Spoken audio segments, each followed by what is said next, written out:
How does a line of plastic models based on a big-budget sci-fi epic, itself an adaptation of a classic novel that had already sold millions of copies, fail so hard that the kits nearly became an urban myth?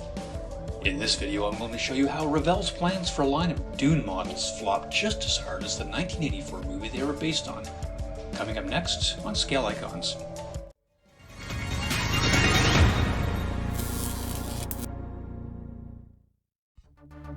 The 80s were an awesome time. For some people.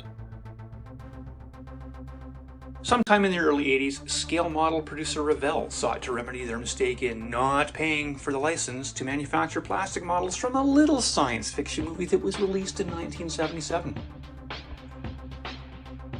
Now, I'm only speculating, but based on what probably seemed like a very unsafe bet at the time, Revell inadvertently gave the green light to a competing company called MPC to start up a money-making machine.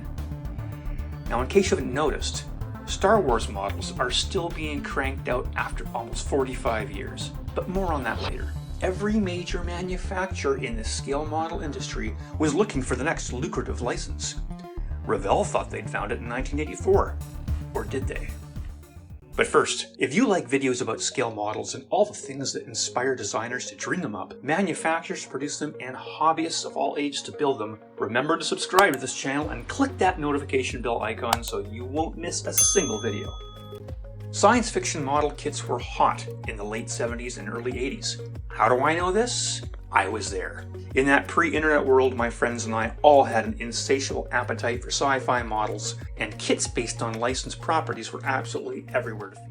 MPC dominated the sci-fi market with their massive line of Star Wars offerings, and they even branched out into licenses for such diverse properties as the Black Hole and Alien. Revell's biggest rival at the time, Monogram, had even licensed designs from TV shows Battlestar, Galactica,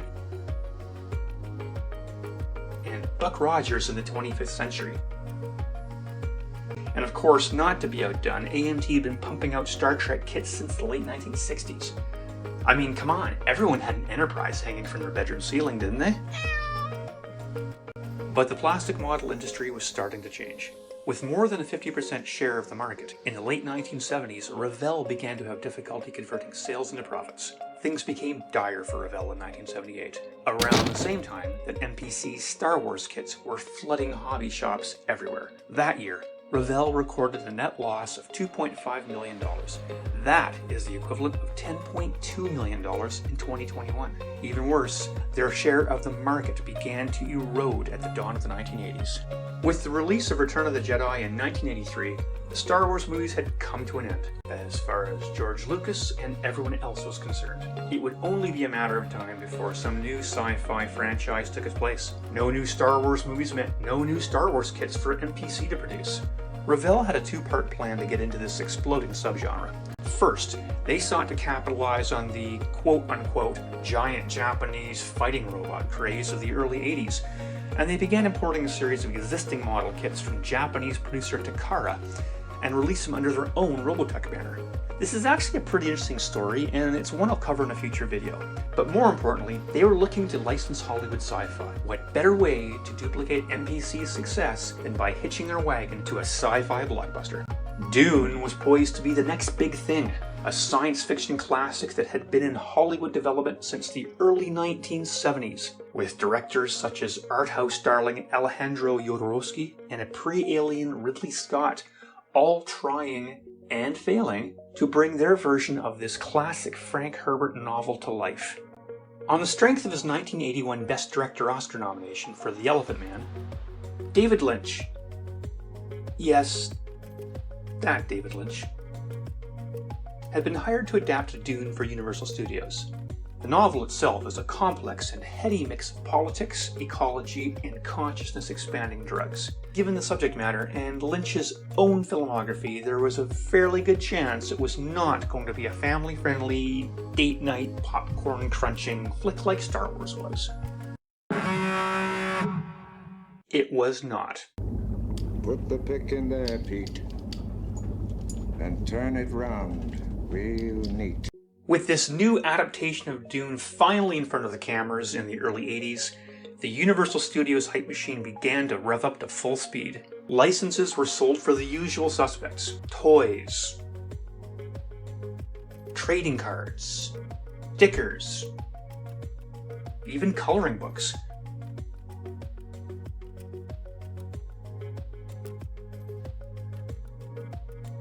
Revell scooped up a license to produce plastic model kits for what was sure to be a box office smash.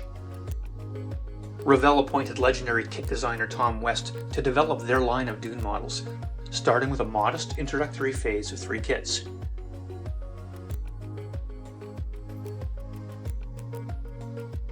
This cautious approach seemed to work well for MPC in 1977, with their initial release of the first 4 Star Wars models.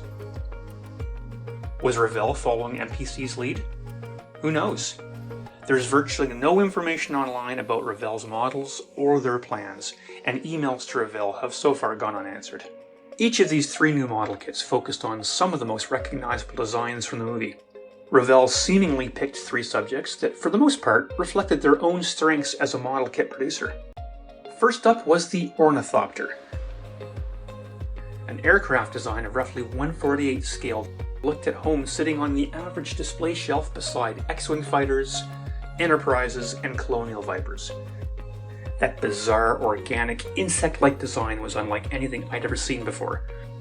Not only could I not wait to see this in action on the big screen, I couldn't wait to build it. This was the one model kit I wanted that year, more than anything else. Next up, the Sandcrawler. Nope, not that one. That's better. The Sandcrawler was an odd choice, considering that it was only on screen for about 3 seconds. Still, it was an interesting ground vehicle design, and at roughly 1/24 scale and about 10.5 inches in length, it was probably aimed squarely at young modelers looking to build out a vehicle that could be played with as well as displayed. Finally, there was the sandworm diorama, which made complete sense as a subject, seeing as the sandworm was heavily featured in Universal's marketing blitz and was a big part of the movie. The kit was fairly large, measuring about 18 inches in length. Based on the size of the tiny figures that it came with, the scale is roughly 1/350.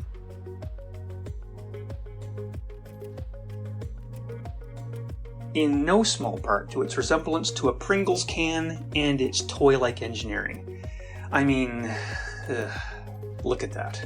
Even so, some talented builders have turned this kit into some amazing pieces of art with a lot of modification and a lot of effort.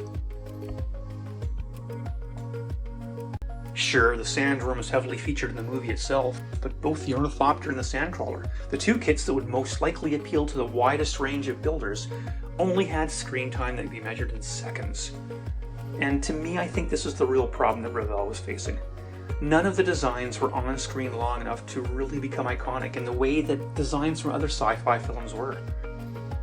What incentive did youthful modelers have to buy what would be a very expensive kit in 1984 for a design they didn't recognize? Worse for everyone involved, and I mean everyone, Dune was a massive critical and box office flop. Debuting on the charts at number 2 on December 14th, 1984, it would quickly tank at the box office and it would be gone for good just over a month later, ultimately having made only about $30 million against its production costs of $45 million. That is failure. It's not really clear when Revell began shipping its 3 kits out to hobby stores. It would only make sense to time this to as close to the film's debut as possible, but the instructions show a 1985 copyright, meaning they probably wouldn't have been available until after the Christmas '84 shopping season, and after the film's box office failure. Not surprisingly, audience disinterest in Dune translated to very poor kit sales. A big problem considering the way the plastic model industry had been in decline at the time. Although I've been unable to find any sales figures for them, I can say with certainty that none of the Dune kits ever showed up in my local hobby store in 1985. Oh sure, there was always a floor-to-ceiling surplus of Star Wars and Star Trek kits, stacks of imported and expensive Japanese kits, but never anything from Dune. Even the staff at my local store scratched their heads when I asked about ordering the ornithopter. There was even a point where I began to think these models had never even been produced. With the failure of the movie and poor sales of the first 3 kits, it was the end of the line for Revell's plans for a second phase of 3 additional kits. This is a shame, as Revell seemed to have some really interesting plans lined up for their second series of models. The Spice Scout, which had about as much screen time as the Sandcrawler, was an interesting design that was actually produced as a toy. However, the planned model reportedly never made it beyond the prototype stage. Size and scale of the Spice Scout looked like they would have been consistent with the Sandcrawler, but I've been unable to find any photos to confirm this. A large Spice Harvester kit was also planned, and it apparently even made it to the prototype stage before the line was completely shut down. Who can say what the intended size of the kit was, but it would probably have been scaled to fit in the standard boxes used by Revell for their other Dune offerings. Mock-ups of the box art featuring a production painting by Ron Miller can be found on the internet, but I'm not sure how legitimate these are. There's also a few rumors online that a model kit of the Atreides space transport was also planned, but there's no real evidence this ever got beyond the box art stage. My advice? Take this with a grain of salt. Or spice. Spice. Pure, unrefined spice. The 3 vintage kits that Revell produced are extremely hard to find now, but you can sometimes find them on eBay selling for a lot more than their original asking price. Or if you're very, very lucky, in a dealer room at a model show going for a very cheap price. And that's where I finally found my ornithopter, 30 years after the kits had originally failed to sell in 1985. For the princely sum of about $15, a steal considering what they go for on eBay, it was everything I'd hoped for and built out into a beautiful and surprisingly detailed model. I'll include links to my build-up and the finished model in the description below. Now this story may sound like a big tragedy for Revell, but don't feel too bad for them. In 1986, it would merge with its arch-nemesis Monogram to become the biggest plastic model company on the planet. And in 2005, Revell finally acquired that Star Wars license, and have probably made back all that Dune money that they were counting on in the 1980s. But it didn't stop them from going bankrupt in 2018, but that's another story. Revell gambled that Dune would be a success, and like every other licensee lining up to cash in on the next Star Wars, they soon realized it was never going to pay off. But the kits they produced are unique and have become rare collectibles in their own right. Did you ever build any of Revell's Dune models? Are you still trying to find them for your collection? Comment below, I'd love to hear your thoughts. And don't forget to check out my vintage build and showcase videos on my Dune ornithopter.